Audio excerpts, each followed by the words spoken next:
Yes, my filthy friends. Your favorite show with your favorite bro is back for its third edition of Week 8.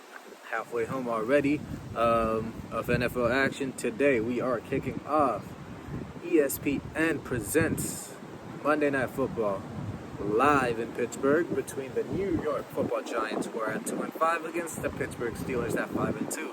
Let's kick it off.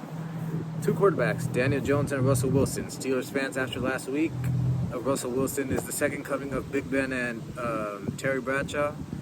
Daniel Jones, on the other hand, Giants fans are still questioning if he's even an NFL quarterback. So two teams in two different spectrums. One team that just paid all their money and, put their baskets in the quarterback's hand. The other one, another team's paying most of his salary and he's there for $1 million just for this year.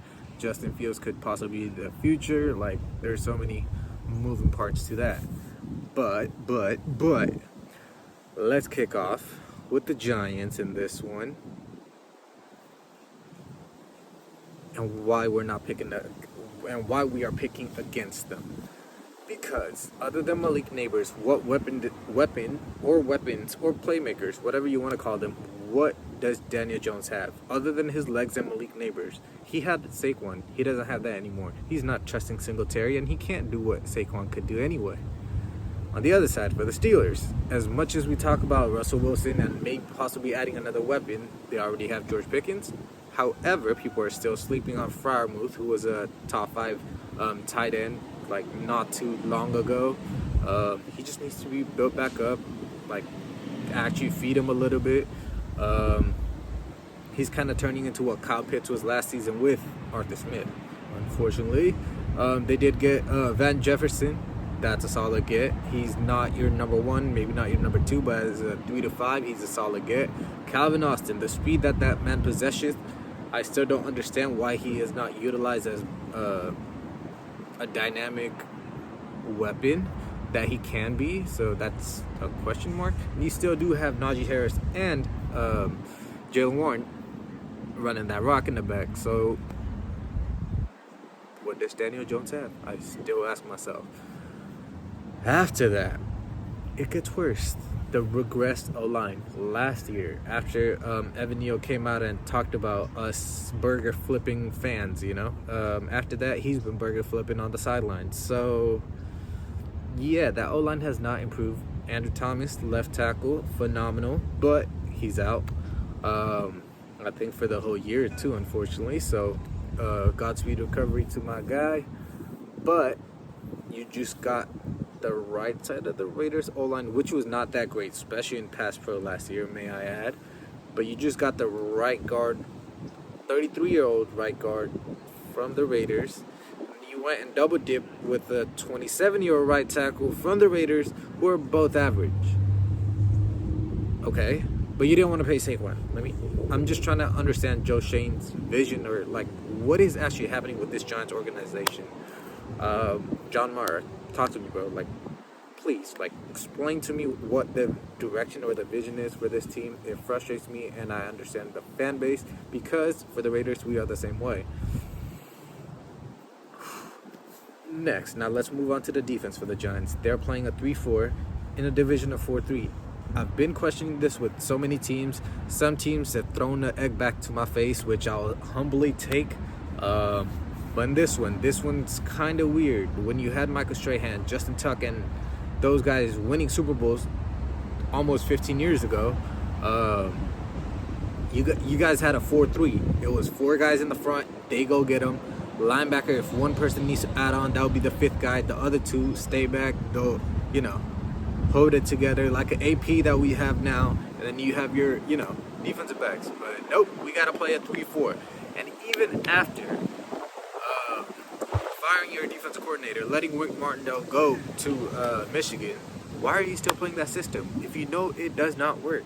And with the players that you do have, Brian Burns, put him out on the opposite side of Kayvon Thibodeau on the ground. Put 2 people, put Sexy Dexy and another person. If it needs to be Nunez Roches, put him there. Make that your front 4. That will start with you winning the battle in the trenches. But I'm just a talker. You guys know. But I will give them this: injuries. As mentioned, Thibodeau, unfortunately, he is on IR currently. I don't know if he can come back for the season. Ty Summers, the linebacker's out. Safety Hawkins, you want to call him nickel. Either way, he's questionable. Flott being out, Adoree Jackson being out. This is not looking good for the Giants defensively as well. For the Steelers now, let's get to this. They only have 4 healthy wide receivers and also 4 tight ends. You can survive on 3 tight ends and add another weapon. You see all of these AFC teams, especially today, Chiefs going out, go get Josh Uche again to make that defense even more phenomenal. You need to get something on the offense to at least improve it a little bit, because on the long run, let's say George Pickens misses a game, who is the trusted wide receiver that Russell Wilson is going to be throwing it to? Question mark. Exactly. I don't understand the Ravens and Steelers old school mentality of not trying to be aggressive to go win it, even after them not being successful in winning a Super Bowl in a minute. Other than that, let's get to some of the defensive injuries, unfortunately, for the Steelers as well. It is the standard. It's the standard. You don't hear them complaining, but even their right guard, James Daniels, out. Fautanu's out on IR, actually, unfortunately. Montavious Adams, their nose tackles out. 2 edges, 2 linebackers, 2 DBs, all out. These are all just on IR type of out. Sutton suspended. Even their starting punter and their kick returner and their punt return, Gunnar Olszewski and the Joker, Cordell Patterson, both are out for this game. Yet nobody's making excuses. Nobody's doing anything, because the standard is the standard. Even Roman Wilson's out. Their starting center is out. They have so many injuries, yet neither the media, the fan base, or the team itself are making excuses. And that is what you call standard being the standard. That's what Mike Tomlin is. And that is why he does not have a losing season in almost 20 years. Let me repeat that again. 20 MFN years. Yes, they have not won the Super Bowl in that time, but 20 years. Do you not understand that, people? The lighting kind of just changed. Shout out to the sun. But we move on to some numbers real quick for you guys. Giants points per game, 14.1. Opponents, 21.3. Steelers point per game, 23.0. Against a 14.4 that their opponents put up. Giants third down conversion, 34.65. Just about. Opponents are held about 30%. Steelers, on the other hand, 38.54 for their offense. Their defense holds the other offense to about 34.94. So, pretty average, for both teams. Pretty similar for both teams. Rushing game was Steelers. Yards per game is about 134. They allow only about 81, so about that 53-yard difference. The time on the clock, that's 5 extra downs, 5 extra plays possibly. Keep that clock running and you go out and win. But the Giants, on the other hand, 101.6 yards that they're barely scraping by, but the opponents are running the ball at them at 138 yards per game. So even though Sexy Dexy has 8-9 sacks to lead the league, the rushing defense is really struggling. Sacks overall as a team that they've given up offensively, 22 sacks for the Giants, giving up 124 yards, but the yards kind of get screwed because Daniel Jones has to do 3 steps, quick dropbacks, and pass it out. For the Steelers, on the other hand, they have only had 17 sacks for 128 yards, but they have a running quarterback. Both are mobile, and their dropbacks are going to be a little deeper. Penalties, Steelers have had 47 penalties for 342 yards. Giants at 36 penalties at 282 yards.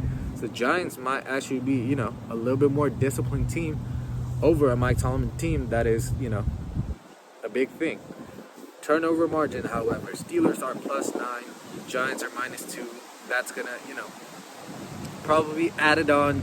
Probably Daniel Jones throws 2 picks. talk about Daniel Jones' record in the primetime games. It leaves more to be desired, as Kirk Cousins as well. So they aren't in the similar boats. Time of possession, Steelers are about 32 minutes a game. Giants are about 31 and a half. So they're really similar. Yet they're on two different spectrums. I'll catch you guys very soon on that Thursday episode.